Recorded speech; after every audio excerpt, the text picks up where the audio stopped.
الحمد لله رب العالمين والعاقبة للمتقين والصلاة والسلام على سيد الأنبياء والمرسلين خاتم النبيين محمد وعلى آله وصحبه أجمعين اما بعد۔ میرے دینی اور ایمانی بھائیوں، بزرگوں اور دوستوں،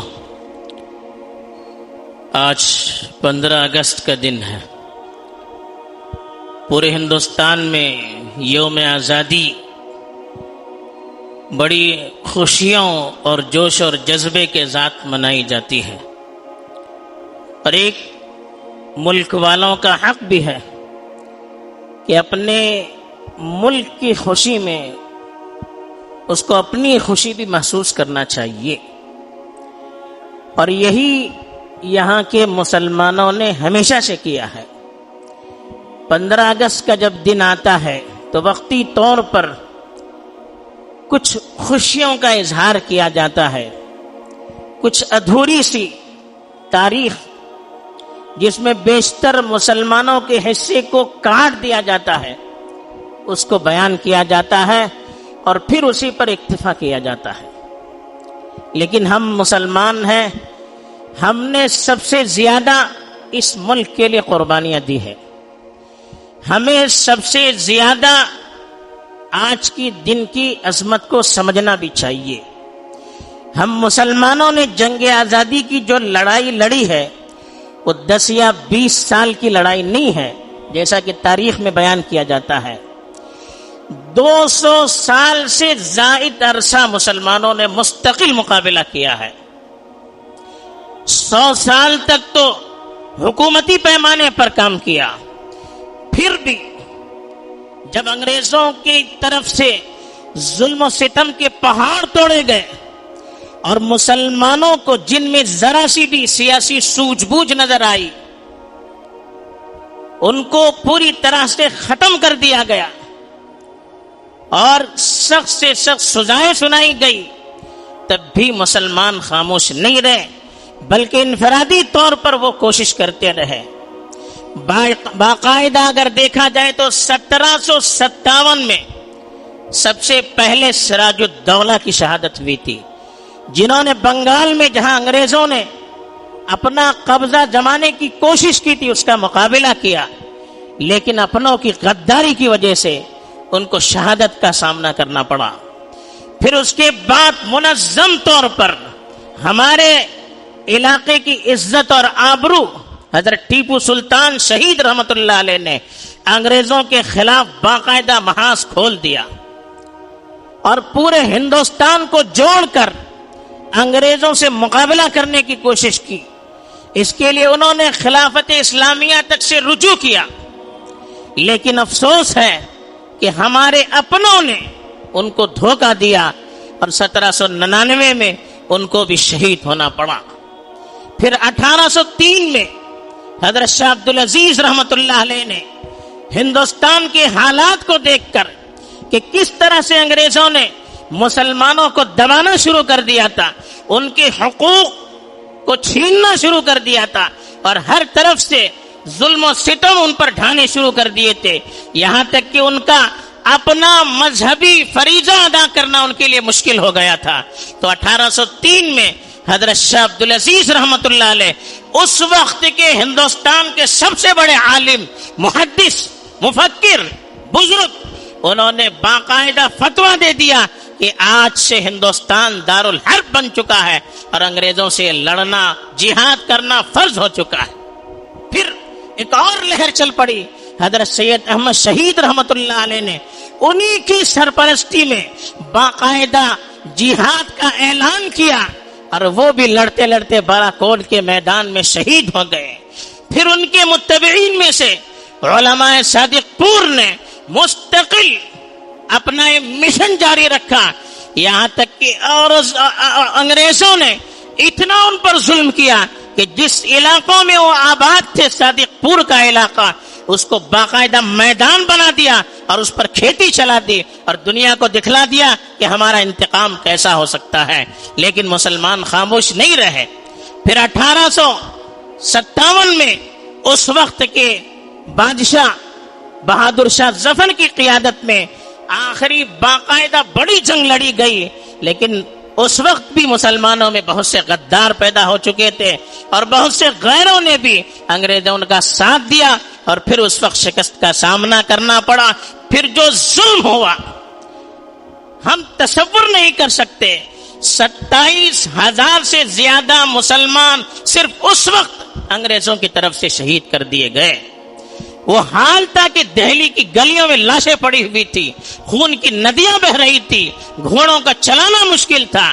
اس حالت تک انہوں نے پہنچا دیا صرف اس لیے کہ مسلمانوں کو سب سے بڑا اپنا دشمن سمجھتے تھے، اور اس وقت تک پوری قیادت مسلمانوں کے ہاتھ میں تھی، اور ساری انگریزوں سے جو بڑی بڑی جنگیں لڑی تھی مسلمانوں کی قیادت میں لڑی گئی تھی۔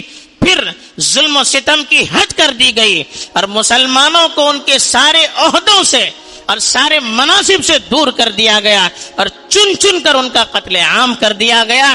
پھر وہ منظم جو تحریکیں تھی اس میں تھوڑی سی کمزوری آ گئی، لیکن الگ سے انفرادی طور پر اور چھپکے چھپکے مسلمانوں نے بہت کچھ اس زمانے میں بھی کیا۔ خود علماء نے شاملی کے میدان میں حضرت حاجی امداد اللہ رحمت اللہ علیہ کی قیادت میں باقاعدہ دیوبند کے قریب شاملی کے میدان میں ان سے جہاد کیا، اس میں بھی شکست ہوئی۔ بہرحال ایک بڑی تاریخ ہے اور خونریز تاریخ ہے، قربانیوں سے بھرپور تاریخ ہے۔ اب ہمیں سوچنا ہے کہ اتنی بڑی قربانی مسلمانوں نے دی کیسے؟ تو اس کے لیے ہمیں مسلمانوں کی 1000 سالہ تاریخ پر نظر کرنی پڑے گی۔ مسلمانوں نے تقریباً 1100 سال یہاں پر بڑی شان سے حکومت کی اور ہندوستان کو اس مقام تک پہنچا دیا جس مقام تک پہنچانے کا یہاں کے باشندے بھی سوچ نہیں سکتے تھے۔ جب مسلمان یہاں پر آئے تو ہندوستان کا علاقہ ایک زمانے سے پوری دنیا سے کٹا ہوا تھا۔ مسلمانوں نے آنے کے بعد پہلی مرتبہ ان کو دوسری دنیا سے ملایا اور خارجی دنیا سے ان کے تعلقات مضبوط کیے۔ پھر ہندوستان کی تجارت مضبوط ہو گئی، سیاسی خارجی سیاست مضبوط ہو گئی۔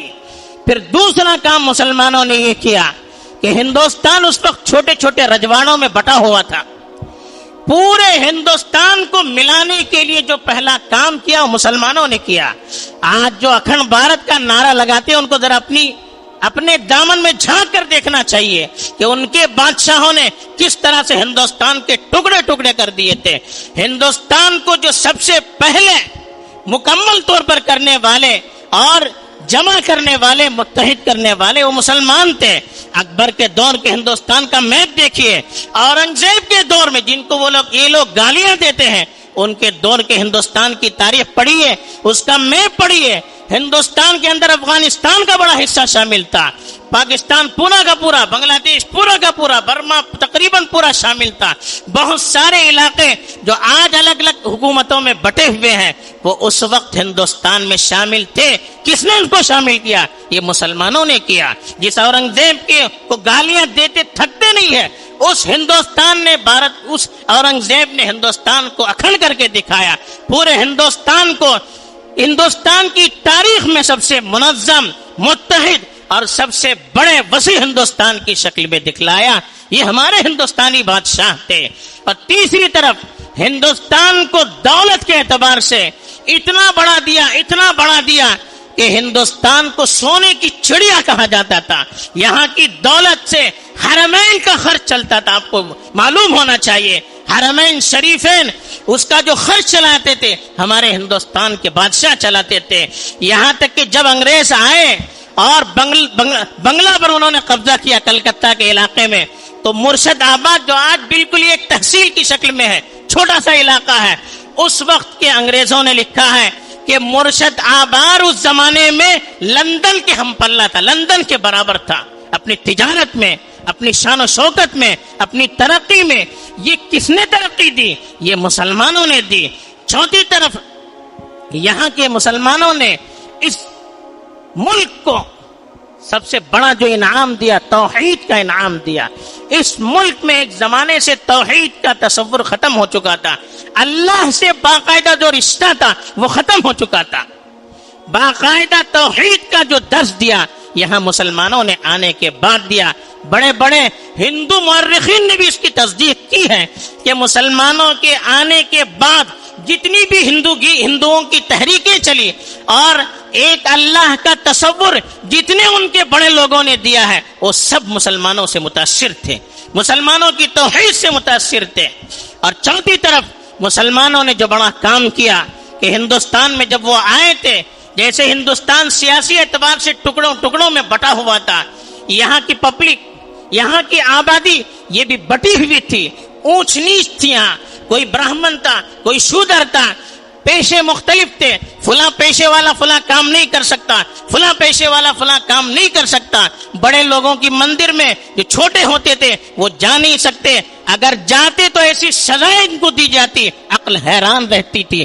ایسی جہالت تھی جس کو ترقی کہتے ہیں, ان کو اپنے دامن میں منہ ڈال کر دیکھنا چاہیے کس طرح سے انسانوں کو انہوں نے تقسیم کر دیا تھا. مسلمانوں نے یہاں برابری کا درس دیا, مساوات کا درس دیا. جو اونچ نیچ تھی, جو کاسٹ سسٹم تھا, مسلمانوں نے اس کو ختم کیا. مسلمانوں نے عملی طور پر دکھلایا کہ ایک ہی صف میں کھڑے ہو گئے محمود و ایاز, نہ کوئی بندہ رہا نہ کوئی بندہ نواز. ایک ہی صف میں کھڑے ہوتے تھے, چاہے بادشاہ ہو یا اس کا غلام ہو, سب ایک صف میں کھڑے ہوتے تھے, ایک ساتھ کھانا کھاتے تھے, ایک مسجد میں رہتے تھے, ایک ساتھ بیٹھتے تھے. یہ جو تصور مسلمانوں نے دیا, اس تصور نے ہندوستان میں ایک فکری اور عملی انقلاب پیدا کیا. آپ تاریخ پڑھیے, لوگ کہتے ہیں کہ ہندوستان میں مسلمان بادشاہوں نے تلوار سے اسلام کو پھیلایا, زور و زبردستی یہاں کے غیر مسلموں کو مسلمان بنایا. آپ ذرا تصور کیجئے, 1100 سال مسلمانوں نے یہاں حکومت کی, پورے پاور میں رہے. اگر زبردستی مسلمانوں بناتے تو آج کیا یہاں پر غیر مسلم میجورٹی میں رہتے؟ آپ خود سوچیے. مسلمانوں نے یہاں کی تاریخ میں, آپ پڑھیے, غیر مسلموں نے بھی اس کا اقرار کیا ہے, بلکہ جو یورپ کے لوگ یہاں آتے تھے انہوں نے بھی اعتراف کیا ہے. اپنی کتابوں میں لکھا ہے کہ مسلمانوں نے کبھی یہاں کے غیر مسلموں کے مذہبی معاملے میں دخل اندازی نہیں کی. ان کو پورا فریڈم تھا, اپنے مذہب پر عمل کرنے کی پوری آزادی تھی. اسی لیے تو 1100 سال یہاں پر مسلمان رہے. ان کے جانے کے بعد بھی ہندو مذہب اور یہاں کا رسم و رواج اسی طرح باقی ہے جب ان کے آتے وقت تھا. یہ کیسے ہوا؟ باقاعدہ مسلمانوں نے ان کی حفاظت کی, ان کے مندروں کی حفاظت کی, مقدس جگہوں کی حفاظت کی. ورنہ کیا بات ہے, 1000 سال گزرنے کے بعد بھی ان کے بڑے بڑے مندر آج بھی اسی طرح باقی ہیں. اگر مندروں کو توڑنا ہوتا, ایک نشان بھی یہاں مندروں کا کوئی باقی نہیں رہتا, ایک ہندو بھی یہاں باقی نہیں رہ سکتا تھا. لیکن یہ ساری چیزیں آج بھی میجورٹی میں, ہندو بھی میجورٹی میں ہے, ان کے نشانات مسلمانوں سے زیادہ ہیں. یہ سب کیسے ہوا؟ کبھی مسلمانوں نے یہاں کے لوگوں کی مذہبی چیزوں میں دخل اندازی نہیں کی. پوری ان کو آزادی تھی, وہ اپنے مذہب پر جیسے چاہے عمل کر سکتے تھے. جو لوگ یہاں پر مسلمان ہوئے اکثر ان میں سے وہ ہیں جو مساوات کو دیکھ کر, برابری کا نظام جو اسلام میں تھا, سب برابر, اس سے متاثر ہوئے. یہاں کی جو اکثریت تھی وہ پریشان تھی, ان کو دبایا جا رہا تھا, کچلا جا رہا تھا, بالکل چھوٹی نسل کی طرح ان کو رکھا جا رہا تھا, ان کو حقوق نہیں دیے جا رہے تھے. پہلی مرتبہ جب مسلمان یہاں پر آئے تو ان کو احساس ہوا کہ ہم بھی آزاد ہیں. اللہ کے نبی صلی اللہ علیہ وسلم نے جو نعرہ لگایا تھا اپنے آخری خطبے میں حجۃ الوداع میں کہ کسی گورے کو کسی کالے پر, کسی کالے کو کسی گورے پر, کسی عرب کو کسی غیر عرب پر, کسی غیر عرب کو کسی عرب پر کوئی فضیلت نہیں ہو سکتی. یہ جو نعرہ اللہ کے رسول نے لگایا تھا, یہاں کے بادشاہوں نے اس کو قانون بنا کر اس پر عمل کیا, اور کبھی یہاں کے غیر مسلموں کو نہ مذہبی اعتبار سے پریشان کرنے کی کوشش کی, نہ ان کے معاشرتی پرسنل لا پر کوئی آنچ آنے نہیں دی. چنانچہ آج بھی دیکھیے ہو بہو ان کا قانون باقی ہے. یہ سب مسلمانوں کی وجہ سے ہے, ورنہ یہاں کے باشندوں نے اس سے پہلے کی جو یہاں آبادی تھی, بدھسٹ تھے, جینسٹ تھے, ان کے ساتھ کیا برتاؤ کیا, کیسے ان کی عبادت گاہوں کو توڑا, زمین سے ملا دیا. ان کی تاریخ پڑھیے آپ. یہ اپنی تاریخ کو بچانے کے لیے اپنا الزام مسلمانوں کے سر پر تھوپ رہے ہیں. اور افسوس یہ ہے کہ ہمیں اپنی تاریخ معلوم نہیں ہے. ہم نے جو اس ملک کو دیا ہے اس کی تاریخ ہمیں معلوم نہیں ہے. اس کا نتیجہ یہ ہے کہ آج ہمیں ذلیل کیا جا رہا ہے. اور مسلمانوں نے سب سے بڑھ کر یہ کیا، یہاں پر وہ بادشاہ ہونے کے باوجود یہاں کی جو مقامی آبادی تھی ان کو اپنے ساتھ حکومت میں شریک کیا. بڑی بڑی وزارت پر، یہاں تک کہ محمود غزنوی جن کو بدنام کرتے ہیں، اورنگزیب جن کو بدنام کرتے ہیں، ان کی تاریخ پڑھیے. ان کی کیبنٹ میں بڑے بڑے غیر مسلم تھے، ان کی فوج کے بڑے بڑے عہدے پر غیر مسلم تھے. اگر غیر مسلموں کے ساتھ امتیازی سلوک کرتے تو فوج کا کمانڈر ان کو کیوں بناتے، اپنی وزارت میں ان کو کیوں جگہ دیتے؟ اس سے خود معلوم ہوتا ہے کہ مسلمانوں نے کبھی بھید بھاؤ کا کام نہیں کیا، کبھی یہاں کی مقامی آبادی کو دبانے کی کوشش نہیں کی، بلکہ جتنا ہو سکا انہوں نے اس ملک کو ترقی دینے کے لیے کوشش کی. اس لیے کہ جو مسلمان یہاں پر آئے اور یہاں پر وہ بس گئے، اس نیت سے آئے تھے کہ اس ملک میں ہمیں بسنا ہے، اس ملک کی ترقی میں ہمیں حصہ لینا ہے. انگریز آئے تھے، وہ لوٹنے کے لیے آئے تھے، اسی لیے 100 سال بھی یہاں کے باشندوں نے ان کو برداشت نہیں کیا. انہوں نے تو یہاں کی دولت اپنے یہاں منتقل کیا. ہندوستان جو انگریزوں کے آتے وقت سونے کی چڑیا بنا ہوا تھا، یہاں کی دولت کو دیکھ کر وہ یہاں آئے تھے، یہاں کے وسائل کو دیکھ کر یہاں آئے تھے. یہاں کی دولت کو چھین کر جب وہ چلے گئے تو یہاں کی آبادی کو بالکل کنگال بنا دیا. جو ہندوستان سب سے مالدار تھا، سب سے غریب چھوڑ کر گئے. تو مسلمانوں نے ایسا نہیں کیا. مسلمان آئے تھے یہاں رہنے کے لیے، بسنے کے لیے. انہوں نے اس کو اپنا مسکن بھی بنایا، اپنا مدفن بھی بنایا. یہیں پر رہے، یہیں پر مرے.